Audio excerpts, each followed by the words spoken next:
Hello, and welcome back to the McKnight's Online Forum. We're so happy you could join us today. Our first webinar this morning is titled, The Effects of COVID-19 on Skin Health in Long-Term Care. I'm McKnight's Editorial Director, John O'Connor, and I'm your moderator. In a moment, you'll be hearing from our presenters. Darren Morani is Senior Vice President of U.S. Non-Acute and Inside Sales for Cardinal Health. Deanna Endell is the firm's Senior Clinical Consultant. But before we dive in, there are a few housekeeping matters we'll need to attend to. Today's slides are available for download. Just click the Handouts button on your screen to find a PDF of the slide deck to print out. There are also additional resources there as well, including a PDF on incontinence-associated dermatitis. If you are having audio problems with this broadcast, please first check the volume control on your machine. We have found this is the most common cause of hearing issues. If you are still having problems, please click the Test Your Connection button. Also, note there is no call-in number. Sound comes from the computer speakers. Regarding CEs, this educational offering has been assessed by the National Continuing Education Review Service of the National Association of Long-Term Care Administrator Boards, or NAB. It has been approved for 1 clock hour. However, you need to stay tuned to this event for its entirety during the original broadcast in order to receive a certificate. If you achieve the required viewing time, your certificate will be sent via email within 5 business days. If you provided a valid NAB ID number, your credit will be reported to NAB on your behalf within 5 business days as well. McKnight's is recognized only by NAB. If you are requesting credit from another organization, please contact them directly. Finally, this session will be archived and available on demand shortly after the broadcast. However, please know that CE is only available to those watching live. We have some great presenters today. Darren is an industry veteran with nearly 2 decades of professional experience in this field. He has been with Cardinal for nearly 5 years and has served in his current role since August of 2018. Deanna is a member of Sigma Theta Tau Honor Society of Nursing, National Association of Clinical Nurse Specialists, American Nurses Association, Wound Ostomy and Continence Nurses Society, and the Association for the Advancement of Wound Care. She has an extensive background, as you can see.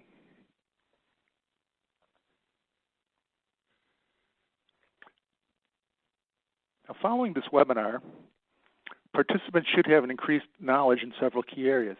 For example, identifying COVID-19 related skin issues, potential treatment options for COVID-19 that are related to skin and wound care, and skin breakdown prevention measures in the COVID-19 environment. Darren, we are thrilled that you and Deanna can join us today. We're hearing a lot about respiratory issues associated with COVID-19, but wouldn't you agree that skin care is also something that operators need to be watching very closely these days? Yeah, absolutely, John. Well, first, let me welcome everyone to the webinar and thank you. We're thrilled for this opportunity. But to answer your question specifically, John, there's been a lot of press regarding respiratory issues associated with COVID-19. However, we hear less in the public about skin care, specifically the need to closely monitor and manage to help prevent and treat wounds that can lead to infections. The COVID-19 pandemic has affected all aspects of nursing care, including wound care. And this can be caused by many factors that we will cover today.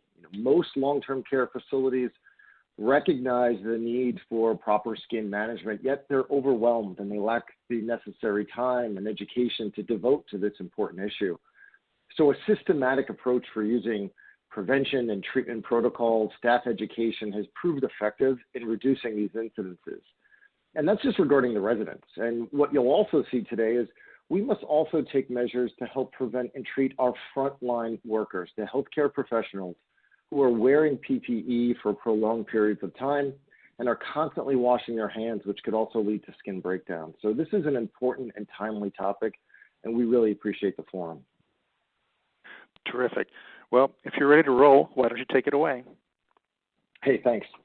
So first, I want to start by saying that we are facing unprecedented times with COVID-19, and this will continue to be a fluid situation as we learn and we make decisions to help safeguard our patients, our caregivers, and the general population. And COVID has wreaked havoc on our hospitals, our ASCs, our physician practices, and most notably, our post-acute care, the landscape that is associated with your skilled nursing facilities, your assisted living facilities, and rehabs. And we want to spend our time today really discussing post-acute care. These facilities are a critical component of America's healthcare system. They are unique as they serve as both healthcare providers and as full-time homes, and have some of the most vulnerable population due to their advanced ages, the prevalence of comorbidities, and the close proximity of the residents. Post-acute care has posted the highest mortality rates versus other healthcare institutions, and COVID-19 is a tremendous risk to this segment. Both the CMS and CDC have worked together to issue unprecedented targeted direction to this industry, as well as strict infection control protocols and other screening recommendations. However, observations made by the CDC and CMS from experts online have emphasized that even more must be done to protect this class of trade. And therefore, it's up to the individual facilities to ensure that they are providing the highest level of care to keep their residents and their healthcare workers safe. I want to take a moment and give a sincere thank you to each of the healthcare professionals and frontline workers in long-term care across the healthcare continuum. You are really the heroes in this fight. And as I mentioned, each day that passes gives us more information on what we can do to help flatten the curve and provide more care in post-acute care. And keeping yourself and your staff up to date with COVID and the changing landscape is critical. And so at the end of this webinar, we will provide a link to help support you through these changes with Cardinal Skin Health 360, a platform where we house educational content, resources, support tools, and product solutions that can help you manage through the effects of COVID-19 on skin health and long-term care. But let's take a look at post-acute care and this vulnerable population. And you can see the stats on this slide. The effects of COVID have hit long-term care facilities really hard at 40,000 deaths, over 95,000 infections. And I always feel the need to acknowledge how hard these past few months have been and some of the most moving stories and stats that have come from this space. And by now we know how dangerous COVID is and how quickly it spreads. But now I'm sure you're all thinking, what's going to happen next? What are the ripple effects in this changing environment?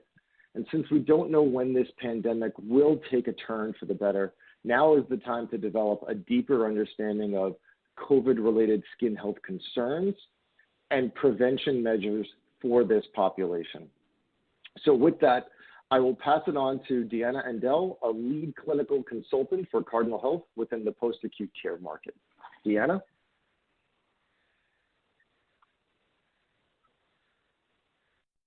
Thank you, Darren and John, and good morning, everyone. It's a pleasure to be here with you. I'm going to kick us off talking a little bit about COVID-19 statistics. I imagine we are all hearing or reading about the statistics related to COVID-19 on a regular basis. As of last Friday, we had over 4.7 million cases reported in the United States and over 156,000 deaths associated with COVID-19. These numbers are constantly changing. In fact, over the weekend, we surpassed the dreaded statistic and confirmed over 5 million COVID-19 cases in the United States. I don't know about you, but that number is just staggering to me. And, you know, scientists are predicting that we'll continue to see a rise in cases and deaths throughout the upcoming months.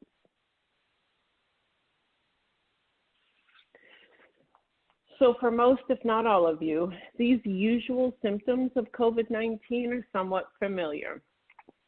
According to the Centers for Disease Control and Prevention, the usual symptoms include fever or chills, cough, shortness of breath, difficulty breathing, fatigue, muscle or body aches, headache, sore throat, congestion, runny nose, nausea or vomiting, and diarrhea. For clinicians and our healthcare workers, these have become red flags for us and cause for further assessment.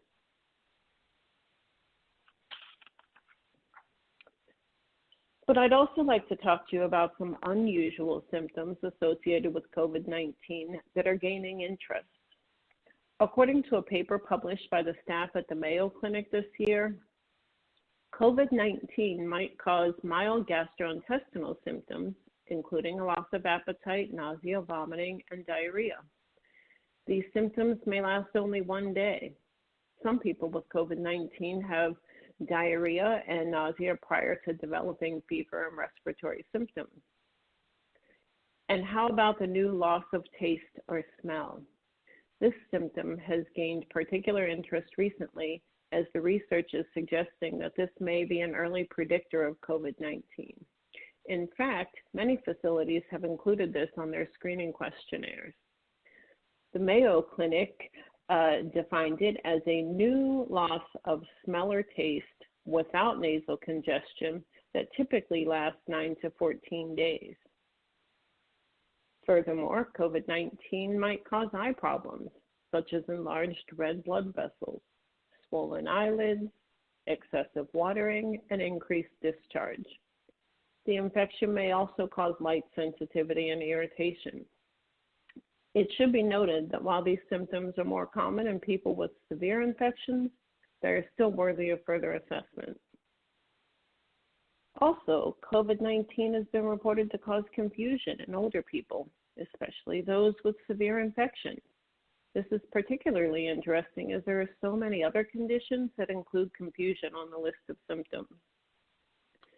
And then finally, there are multiple reports of skin changes associated with COVID-19 infections. Some have reported that younger people with less severe COVID-19 might develop painful, itchy lesions on their hands and feet that resemble chagrin, an inflammatory skin condition. Sometimes called COVID toes, this symptom typically lasts about 12 days. COVID-19 has also been reported to cause small, itchy blisters, more commonly appearing before other symptoms and lasting about 10 days. While yet others may develop hives or a rash with flat and raised lesions. These skin changes might last a week, appear at the same time as other symptoms, and may be associated with more severe infections.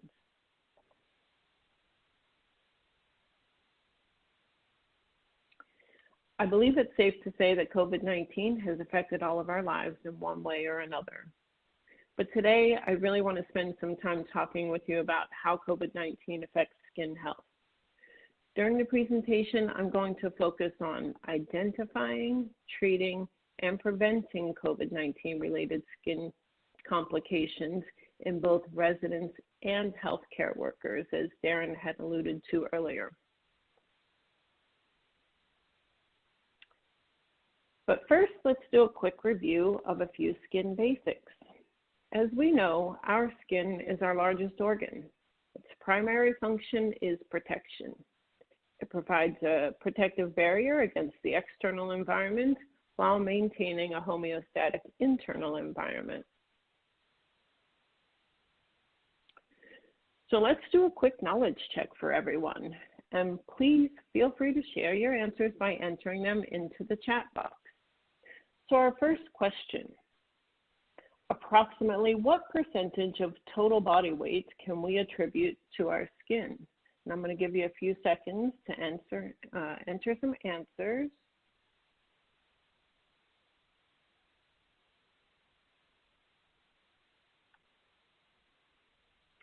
That's correct, approximately 15%. That means for an average adult, the skin weighs about 6 pounds, with a total surface area of about 3,000 square inches. That's a fun statistic. So keeping in mind that skin is our largest organ, let's see your responses to our second question. Approximately how much of the body's circulating blood volume does the skin receive?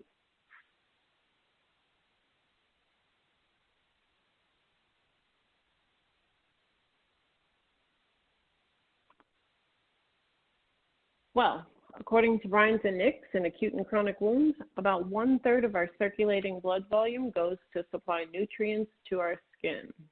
That means the rest of our bodies, so our brain, heart, kidneys, liver, etc., are sharing the other 2/3. I saved the easiest question for last. So go ahead and share your answers in the chat box. What are the 3 primary layers of the skin that we talk about?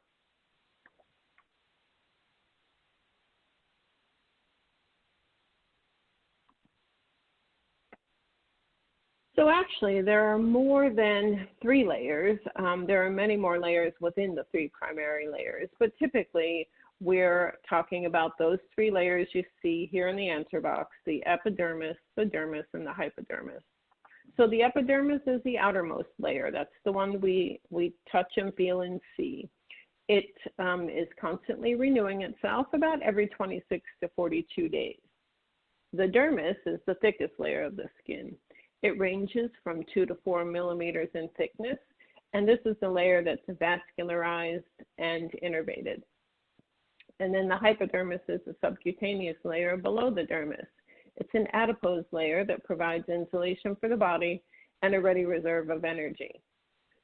So now that we've had a review of our skin, let's get into some changes that may occur with COVID-19 skin manifestations.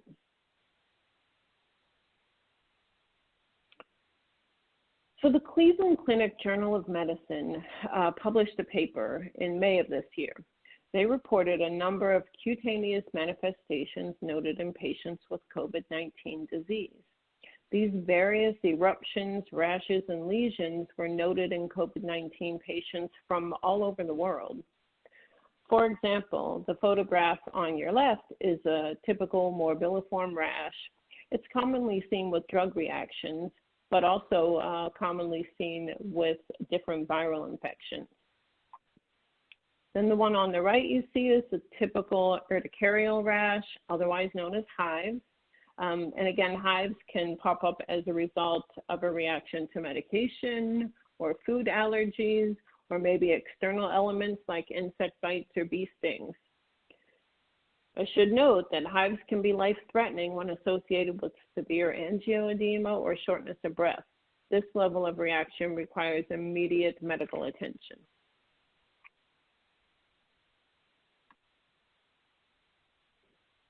So in this slide, on the left, you see a close-up photograph of acral lesions. These lesions are characterized by their brown or dark brown color and are typically found on the palms of hands and on the soles of feet. And then that picture you see on the right are acral lesions on the palms of hands. Interestingly enough, in the Cleveland Clinic paper I referenced earlier, they noted 3 patients from 2 different countries, all diagnosed with COVID-19, all asymptomatic, and all presented with these acral lesions of the hands and or feet.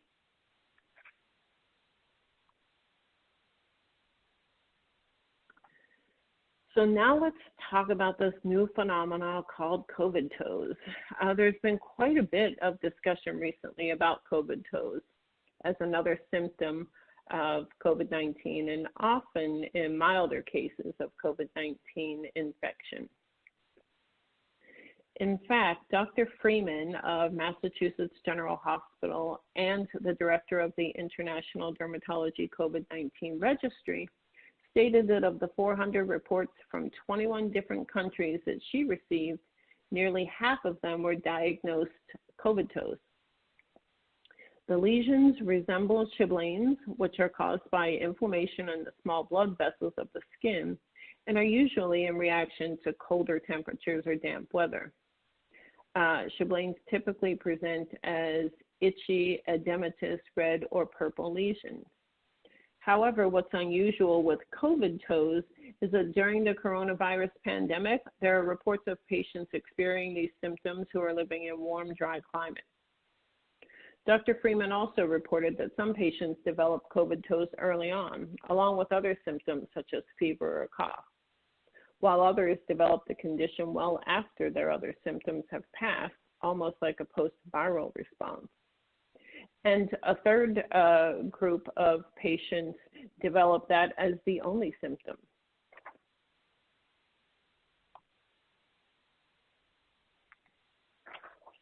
So let's shift our attention for a minute and discuss another concern during this COVID-19 pandemic, and Darren spoke about this earlier as well, that not only how the disease is affecting our residents, but also the strain it's taken on our healthcare workers. In fact, according to the Woundostomy and Continence Nurses Society, the COVID-19 pandemic has affected all aspects of nursing care, including wound care.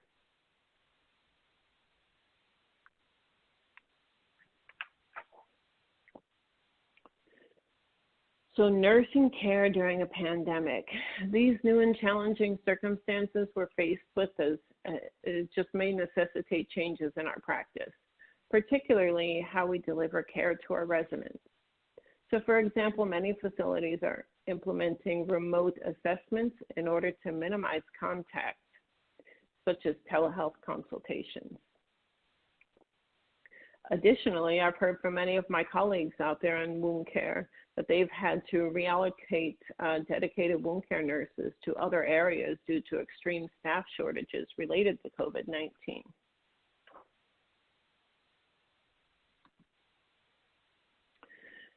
So let's imagine the stress for our frontline healthcare workers, dealing with working in different areas, staying alert after working long hours, and being expected to note these uncommon skin manifestations that may be predictors or indicators of COVID-19 infection.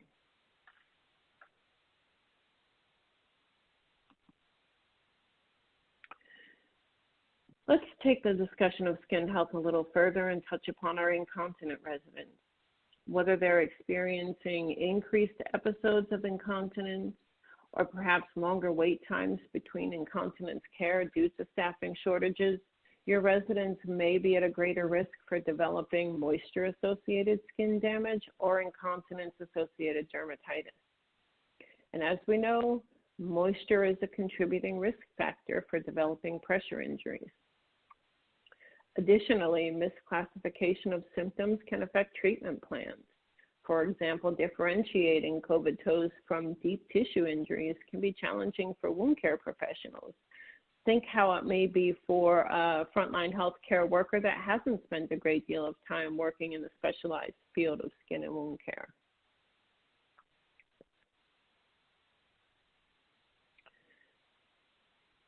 So it's vitally important that all staff are able to recognize incontinence-associated dermatitis and moisture-associated skin damage so that treatment can be initiated as soon as possible.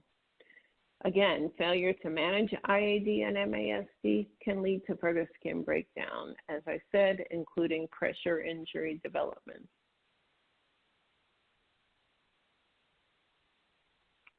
Let's talk about pressure injuries for a minute. Here I've got some graphics depicting stage 1 through 4 pressure injuries. We know that pressure injuries occur when there's a decreased oxygen to tissues as a result of pressure, shear, and/or friction. Many factors such as mobility, moisture, nutrition, and comorbid conditions must be evaluated in order to determine the resident's risk level, and therefore implement appropriate treatment and interventions.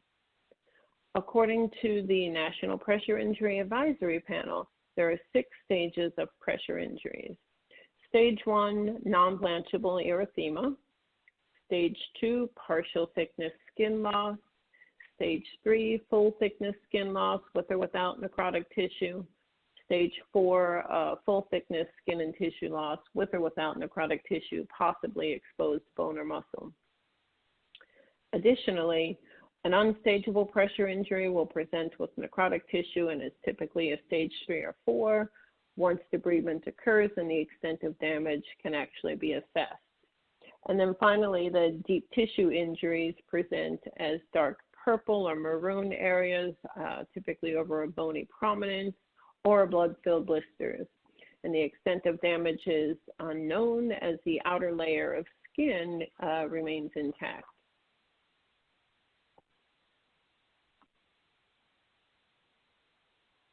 So now let's think about our frontline workers again, assessing patients and noticing a change to their toes. They've got to be asking themselves, is it a DTI or is it COVID toes? COVID toes, they resemble the Cheblain's lesions. They can be painful. There can be temperature change such as heat. Before, during, and after COVID-19 infection, they can present. And it's still unknown as to what exactly is causing COVID toes, but it could be an inflammatory response or it could be clotting of blood vessels. Then we have deep tissue injury on toes, that non-blanchable deep red or maroon discoloration, pain and temperature change, just like COVID toes. They're usually over a bony prominence or under a medical device, and they result from intense or prolonged pressure. So we see from these pictures and descriptions that the symptoms are similar. Educating your staff on the differences will be instrumental to ensuring proper classification and treatment.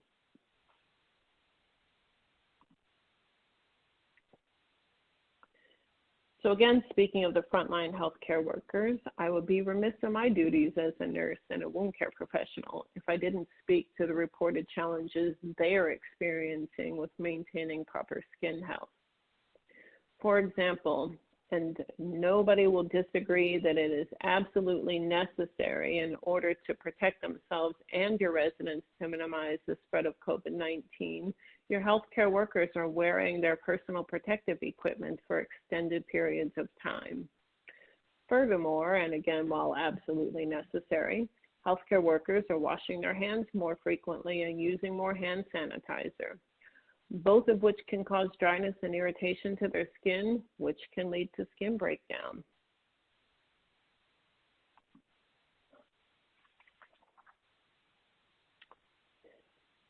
So in fact, in April of this year, Zhang et al. Published a multi-center cross-sectional study called The Prevalence, Characteristics, and Prevention Status of Skin Injury Caused by Personal Protective Equipment Among Medical Staff in Fighting COVID-19. The results revealed that over 40% of 4,308 healthcare worker participants reported a skin injury from wearing PPE. The top 3 injuries reported were device-related pressure injuries, moisture-associated dermatitis, and skin tears. And nearly all of the reported injuries were to the face.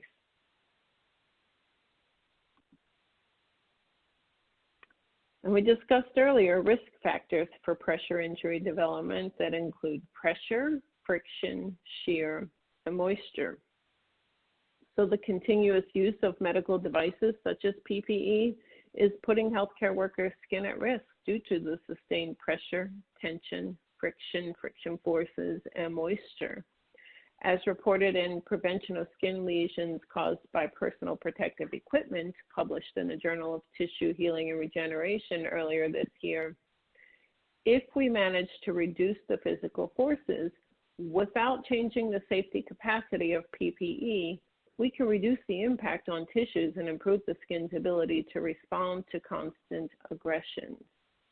We must consider the safety and comfort of our healthcare workers if we are to prepare them to care for our residents.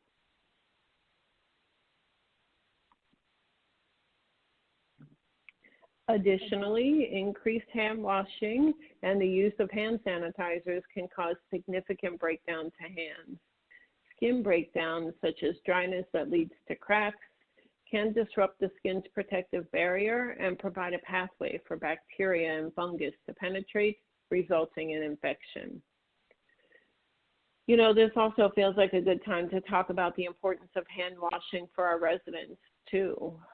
It's up to us to encourage frequent hand washing and the use of hand sanitizer to reduce the spread of COVID-19 for healthcare workers and residents. We know that many of our residents already have compromised skin, so we can encourage the use and, when necessary, assist with application of hand moisturizers to alleviate discomfort associated with dry, cracked hands. This may help facilitate compliance with guidelines and recommendations, and it gives us the opportunity to provide compassionate care to this vulnerable population.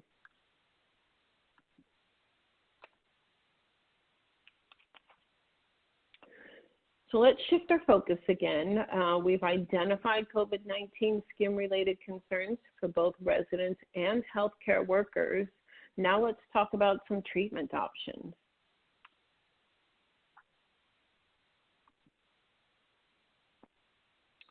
So remember earlier in the presentation, we identified various cutaneous manifestations related to COVID-19 disease. When it comes to rashes, hives, and other skin eruptions, we must first identify the causative agents, then address the extent and involvement of the rash. For example, is the reaction in response to a medication that was administered, or perhaps something ingested like food or drink? Could it be related to environmental elements such as cleaning chemicals, soap, or disinfectants, or perhaps insect bites or stings? We've got to ask, is the reaction localized, or is there risk for systemic response that may lead to respiratory complications? Treatments may include creams or ointments, antihistamines, or steroids. It's really dependent upon the severity of the reaction and the extent of involvement. And remember, for systemic responses that involve the respiratory system, emergency medical attention is necessary.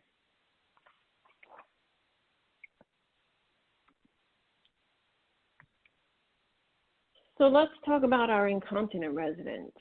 What is their risk level? Do they already have skin breakdown present?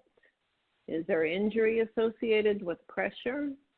These are all elements of skincare protocols that empower staff to tailor interventions to meet the needs of the resident and provide the best care possible.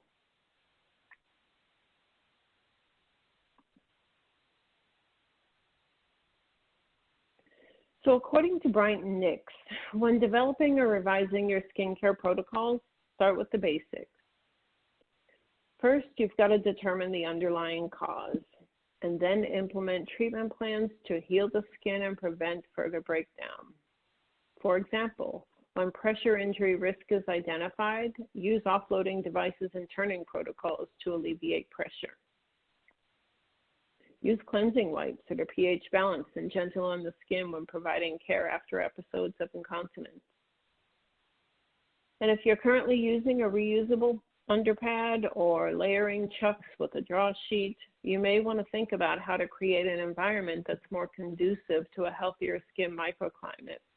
For example, using a premium underpad, which has technology designed to quickly wick away moisture and promote a cooler, drier environment, can be a better alternative to chucks and reusable pads. Consider a premium underpad as your one powerhouse layer, helping you to manage moisture and friction with the goal of better skin outcomes.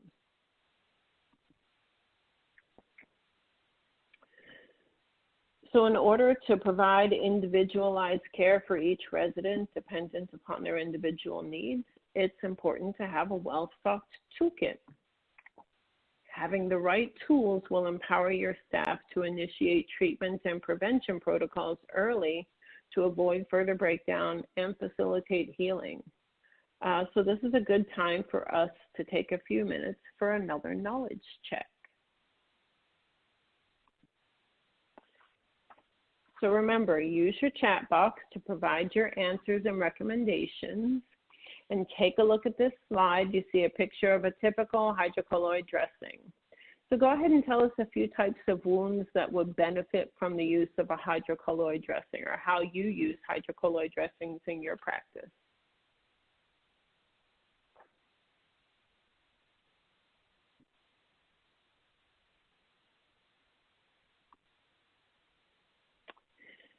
That's correct. Hydrocolloids can be used to treat stage 1 and 2 pressure injuries and medical device-related pressure injuries.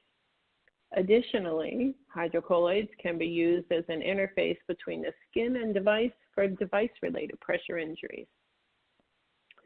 And as a reminder, the prevention of skin lesions caused by personal protective equipment guidelines state the interface material must be thin, non-traumatic when removed, absorb moisture, adapt to the contour of the face structures, always guaranteeing the correct sealing of the mask without causing risk to the user. So in other words, be sure using an interface does not interfere with the mask's ability to provide safe protection.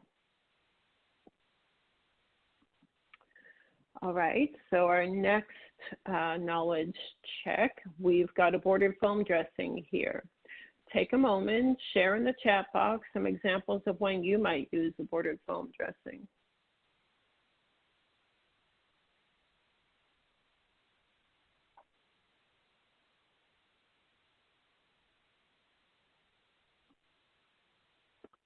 Great, so multi-layer foam dressings can absorb drainage and provide protection for both stage 2 and stage 3 pressure injuries. Additionally, they can also provide pressure redistribution for residents at risk for developing pressure injuries. And did you know that the silicone backing on many bordered foam dressings also makes them a good choice for skin tears and other abrasions?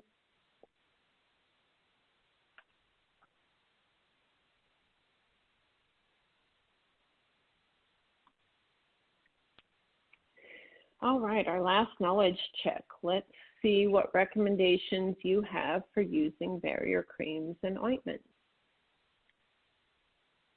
There are many types out there that give us a lot of flexibility depending upon the type of wound or skin damage we are treating. So share your answers.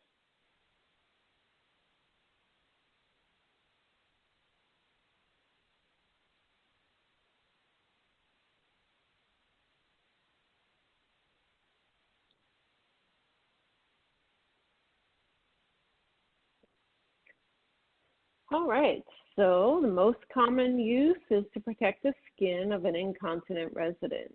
In many products, it's the dimethicone that provides a protective barrier against moisture. Dimethicone also seals in the natural emolients and oils of the skin, so it also makes for a great protective moisturizer for your residents and your healthcare workers' dry, cracked hands from all of that hand washing and hand sanitizer that they're using.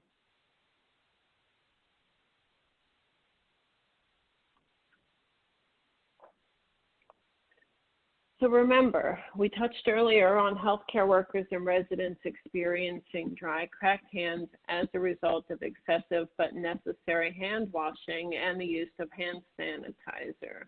We know this is an absolute must in the prevention of the spread of COVID-19.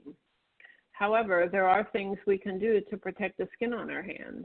For example, the American Academy of Dermatology Association published Dry Skin Relief from COVID-19 Hand Washing earlier this year.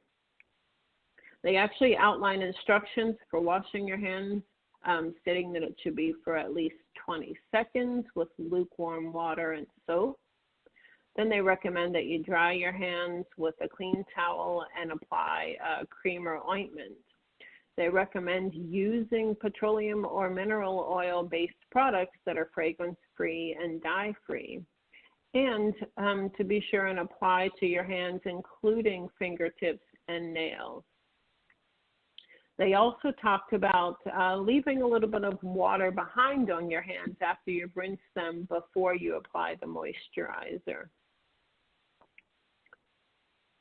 Additionally, they recommend that you do apply the moisturizer after using hand sanitizer. Just allow it to dry first.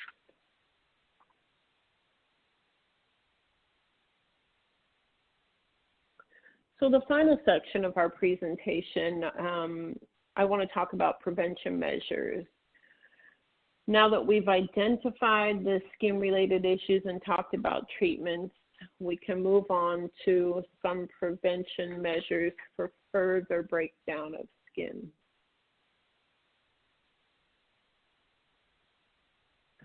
So when it comes to moisture-associated skin damage and incontinence-associated dermatitis, according to the National Pressure Injury Advisory Panel guidelines, you should keep skin clean and appropriately hydrated. You should cleanse skin promptly after episodes of incontinence. Avoid use of alkaline soaps and cleansers. Protect skin from moisture with a barrier product. Ointment, paste, multi-layered foam dressings are all appropriate. Avoid vigorously rubbing skin at risk for pressure injuries, so particularly over those bony prominences. Use a high absorbency incontinence product when needed. That might include premium underpads, adult briefs, or pull-ups.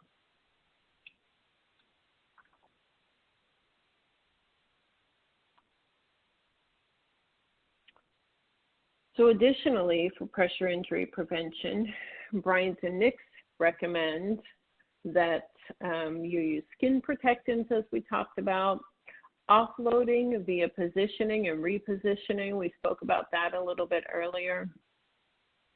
Specialty support surfaces where indicated, utilize them. And utilizing those pressure redistributing foam dressings that I spoke about earlier, particularly those areas like the sacrum and heels and maybe even elbows.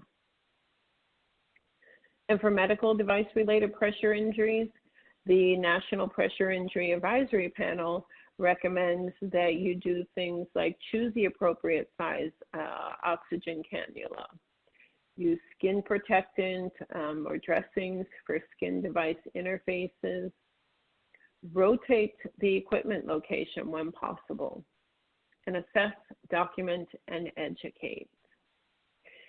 And finally, for device-related pressure injuries, such as from PPE, the prevention of skin lesions caused by personal protective equipment guidelines recommend proper skin cleansing and preparation prior to donning PPE, such as using pH balanced cleansers, moisturizer applied 2 hours prior to donning PPE, skin protectants, dressing interfaces where PPE come into contact with the skin.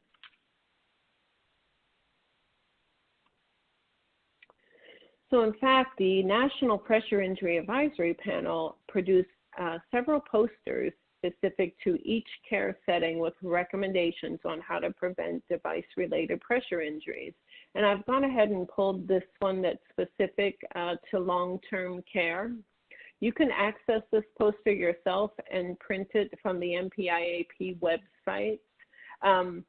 But again, it goes through all of these different interventions that you can take to help your residents, such as we've already discussed, choosing the right size O2 cannula and rotating your oxygen probes on different fingers and so forth. So this is a great resource. I encourage all of you to go ahead and access that on the NPIAP website.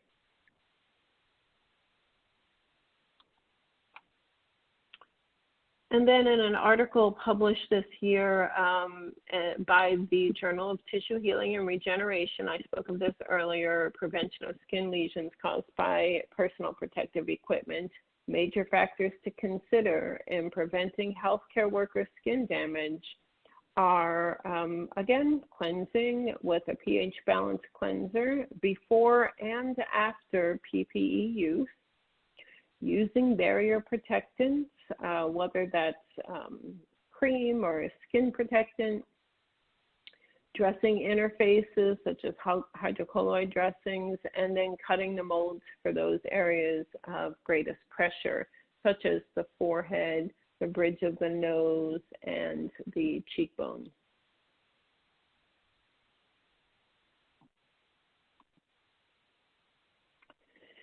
And remember, we discussed proper hand washing and sanitizing, as well as using moisturizer. But remember, it's not only a treatment, it's also a prevention measure. So encourage your staff to moisturize their hands after hand washing and use of the hand sanitizer and prevent further complications.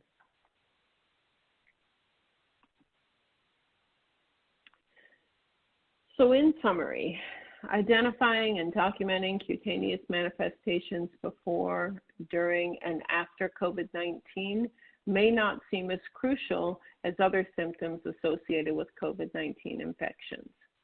However, by collecting this data, it may prove beneficial in recognizing early symptoms of COVID-19 infections that could be helpful in diagnoses, particularly in areas where testing is not widely available.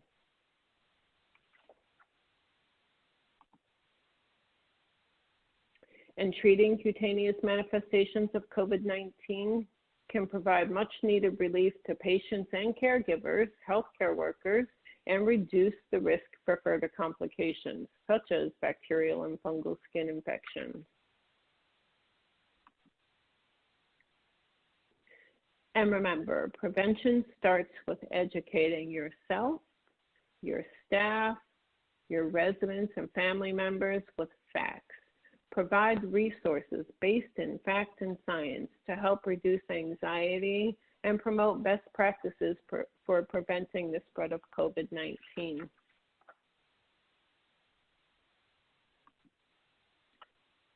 And one final thought. Our healthcare workers are our most valuable tool in recognizing, treating, and preventing complications with COVID-19 skin manifestations. Remember, encourage your staff and remind yourselves to practice good self-care through proper hydration, nutrition, rest, infection control measures, and education. Our residents need us to be our best so we can help them be their best.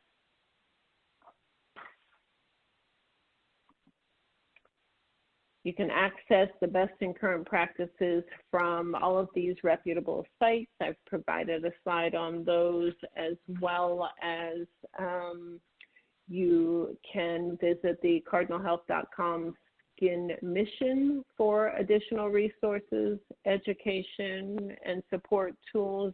And I've also provided a complete list of references at the end of the presentation that you can access for further information. And that concludes my presentation. So thank you all for your time today. I believe we're going to open it up to some questions and answers at this point.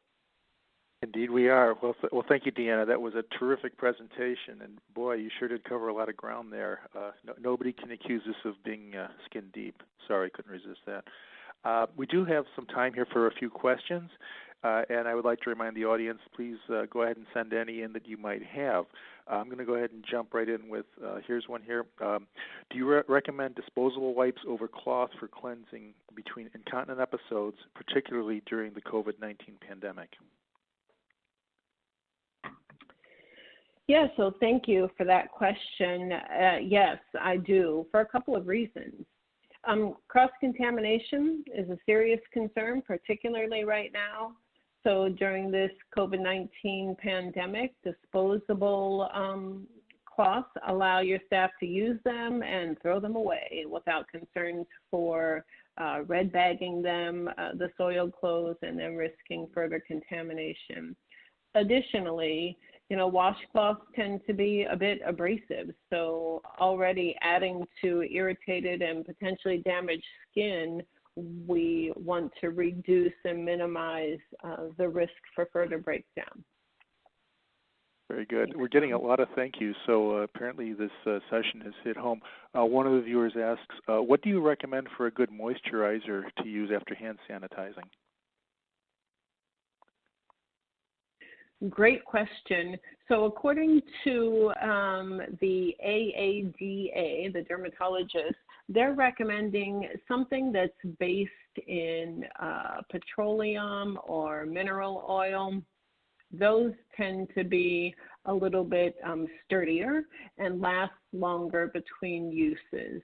They also recommend using something from a tube versus something from a pump. So, all of us that use hand creams and lotions know that from the tube, they tend to be thicker. Again, the idea is that it's going to last a little bit longer. Sure, makes good sense. And another viewer asks, what is the best disinfecting chemical?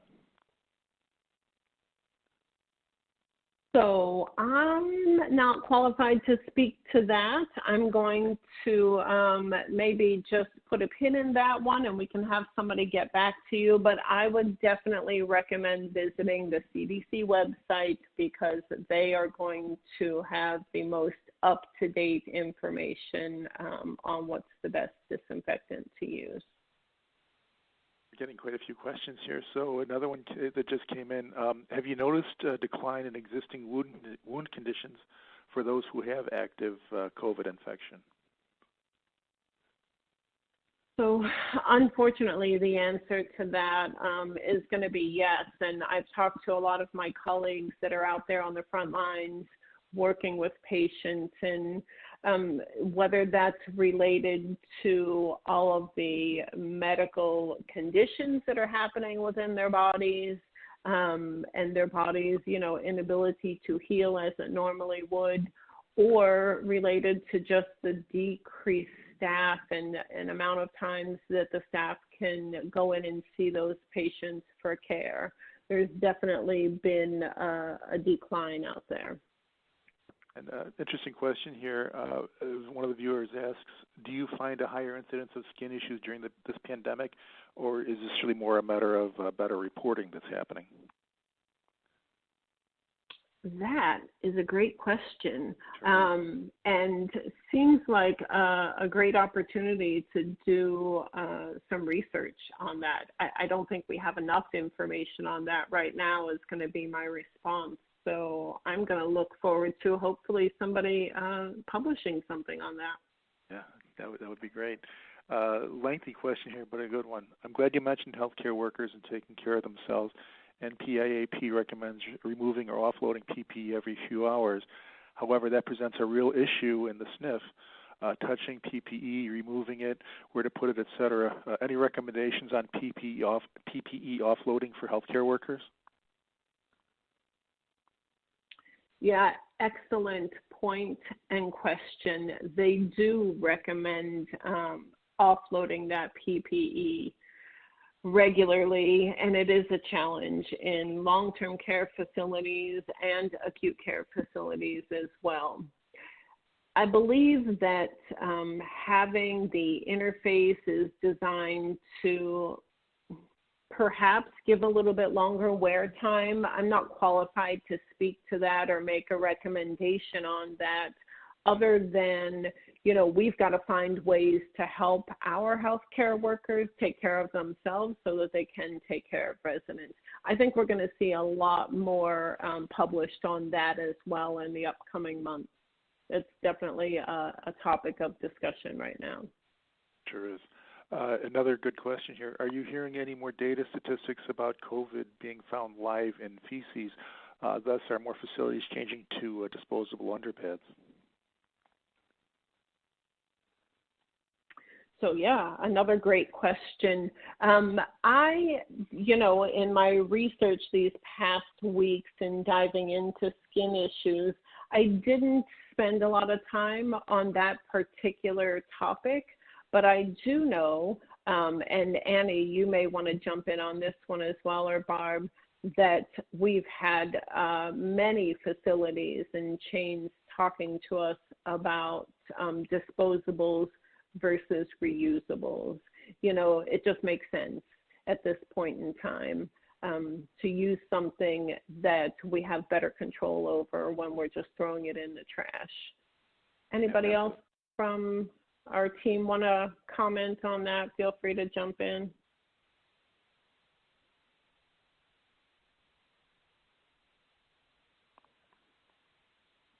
I can jump in, Deanna. This is Barbara. We have seen some evidence that certainly it could be in feces. So of course, we have been recommending our clinicians and facilities to take a look at their cross-contamination specific to fecal incontinence and making sure that they're utilizing proper products and that they, know what's available to them to minimize any type of cross-contamination with feces. So, if it's something that your facility hasn't done, I highly recommend you do that. We certainly, as a company can help you with that. So let us know. And, we've done a lot of work and research on cross-contamination and which types of products would be beneficial. So I would say absolutely. We are seeing facilities switch over to disposables. Very, very good.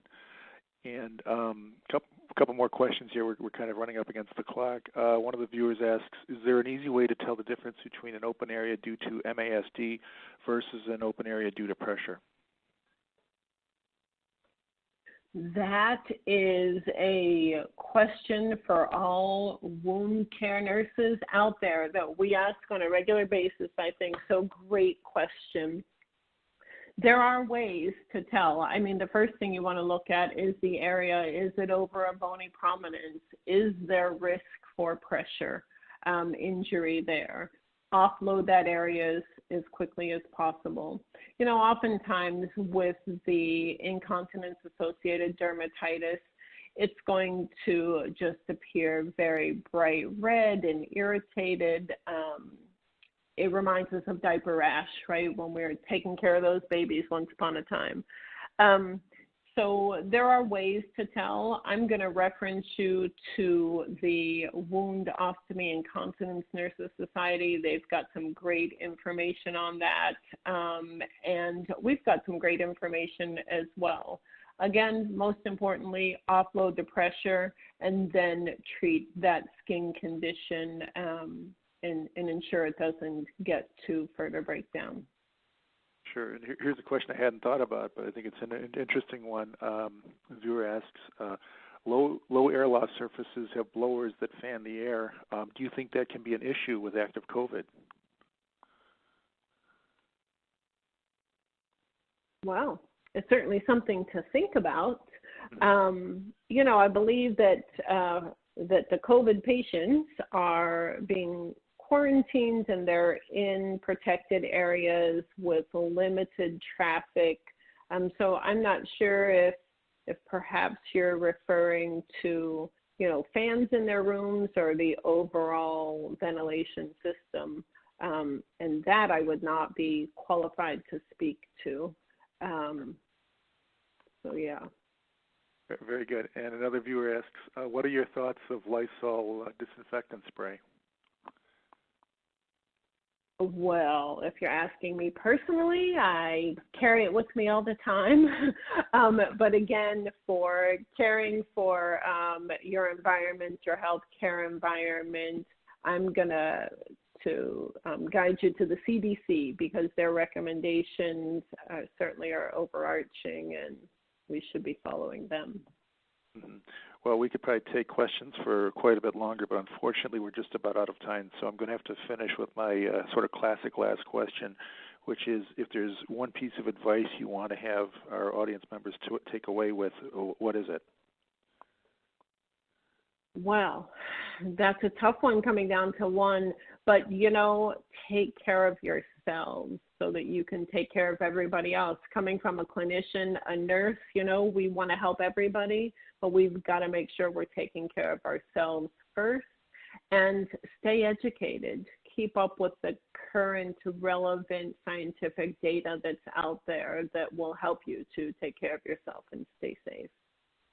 Indeed. Thank you so much. Well, that's going to have to be the final word. Well, folks, we hope you've enjoyed this kickoff webinar, and please know this session will be available on demand in the next day or two. We certainly want to give our special thanks to our presenters for some great insight and actionable advice today. We'd also like to thank our session sponsor, Cardinal Healthcare. And we want to thank you, our listeners. You've been a big part of the success today and raised some really excellent questions.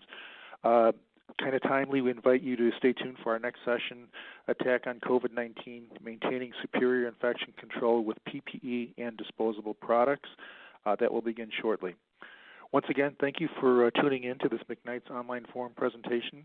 This is John O'Connor from McKnight's wishing you health, happiness, and better times ahead. Good day.